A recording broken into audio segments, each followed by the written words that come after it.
खुदा किसी से लेके आजमाता है और खुदा किसी को दे के आजमाता है। किसी से लेके आजमाया जाता है, किसी को बोले किसी को दे के आजमाया जाता है। तेरी मेरी खुराक कितनी? 1 रोटी, 2 रोटी, 3 रोटी, 5 रोटी, 10, बस। अगर बंदा कमा रहा है 50 रोटियों का, तो फिर सोचना तो बनता है ना कि मेरी खुराक तो 10 रोटी थी, अल्लाह ने 50 का पैसा क्यों दिया? अगर ये ख्याल आए, फिर मुड़ के रिश्तेदारों को देखो, फिर मुड़ के खानदान को देखो, फिर पड़ोस को देखो, फिर लोगों की जरूरतों को समझो। अगर तेरे दरवाजे पे कोई जरूरतमंद रहता है, कभी एक वक्त का खाना उसे भी खिला दिया करो। अगर तुम्हारे पड़ोस में कोई गरीब रहता है, कभी उसके भी काम आ जाया करो। अगर तुम्हारे पड़ोस में ऐसे लोग रहते हैं कि जिनके पास दवा के लिए पैसे ना हो, तो अपने बच्चों के बर्गर पिज्जे छोड़ करके कभी किसी गरीब को दवा भी दिलवा दिया करो। लेकिन हो क्या गया है, हम अपनी कमाई की कसरत को अपना हुनर समझते हैं, फन समझ करके उसको तिजोरी में इकट्ठा करते हैं। और तुम्हें खुदा का वास्ता, अल्लाह कादिर मुतलक है, जैसा वो देना जानता है वैसा लेना जानता है। अगर देने पे आता है चप्पर फाड़ के देता है, अगर लेने पे आता है चमड़ियां उधेड़ के ले लेता।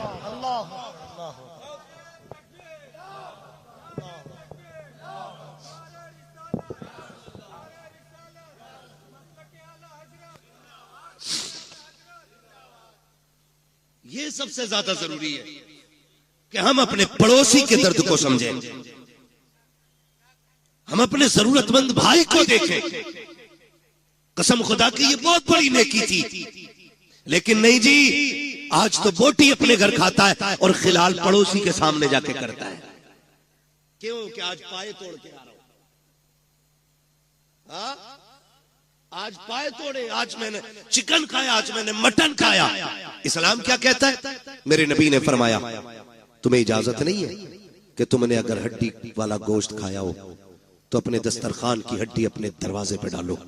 कहीं ऐसा ना हो तुम्हारे पड़ोस में कोई गरीब रहता हो और उसके बच्चों की निगाह हड्डियों पे पड़ गई और उनका दिल अगर कह गया काश हम भी गोश्त खाते, और बच्चों के बाप की हैसियत नहीं हुई गोश्त खिलाने की, तो फरमाया गरीब का दिल टूट जाता। हमारा इस्लाम तो पड़ोसियों के सामने हड्डी डालने की इजाजत नहीं देता।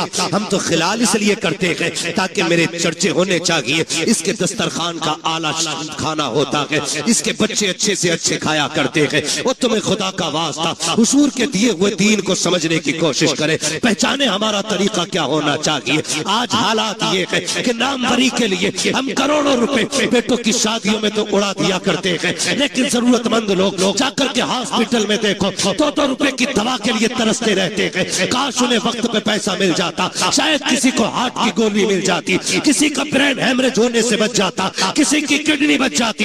लेकिन करे क्या? हमें सिर्फ अपना नजर आया, इसलिए कौम का बेड़ा गर्क होता जा रहा है और हमने सारी जन्नत सिर्फ मस्जिदों में जाके ढूंढी है। और तुम्हें खुदा का वास्ता मस्जिदों में भी जाया करो, लेकिन कभी कभी हॉस्पिटल चले जाया करो। हो सकता है तेरे 100 रुपए से किसी गरीब की जान बच जाए। खुदा की कसम, अगर ऐसा हो गया काबे वाला भी राजी हो जाएगा, मदीने वाला भी। नारे तकबीर, नारे रिसालत, फैज़ाने पंजतन कॉन्फ्रेंस। सुभान अल्लाह। ये एक रस्म चल रही है, और अगर पहली बात तो करते ही नहीं, और करते भी हैं तो जलील करते हैं, जलील करते हैं, जलील। मैं 2-3 फोन मोहम्मद अली भाई आए कि आपको बुलाना चाह रहे हैं। क्यों? कहा हम इज्तिमाई शादी करेंगे इस बार। इज्तिमाई शादियां करें, अच्छी बात है, लेकिन कुछ अगले ही दिन ना, जिस दिन इज्तिमाई शादी थी, फोन पे अब तो सारी खबरें चलती, फोटो आ गया अखबार, 20 बच्चियां दुल्हन बनी, उन 20 बच्चियों के फोटो थे। मैं पूछना चाहता हूं, ये जो इज्तिमाई निकाह की लोग रस्में करते हैं ना, रस्में क्यों? ताकि किसी गरीब का भला हो जाए, यही तो नियत होती है। बोले हैं और होनी भी चाहिए, लेकिन आप फोटो देखो ना, कसम खुदा की एक बच्ची का मुंह पर नहीं था उठा। आप हमें बताएं, कभी किसी गरीब को जलील करने से पहले हमें ये ख्याल क्यों नहीं आता कि इसी लाइन में कल मेरी बेटी भी तो हो सकती है? आज जो ये गरीब लड़के दूल्हा बने हैं, इसमें मेरा बेटा भी तो हो सकता है। क्यों नहीं सोचते हम? अल्लाह के लिए बईद नहीं समझे जरा।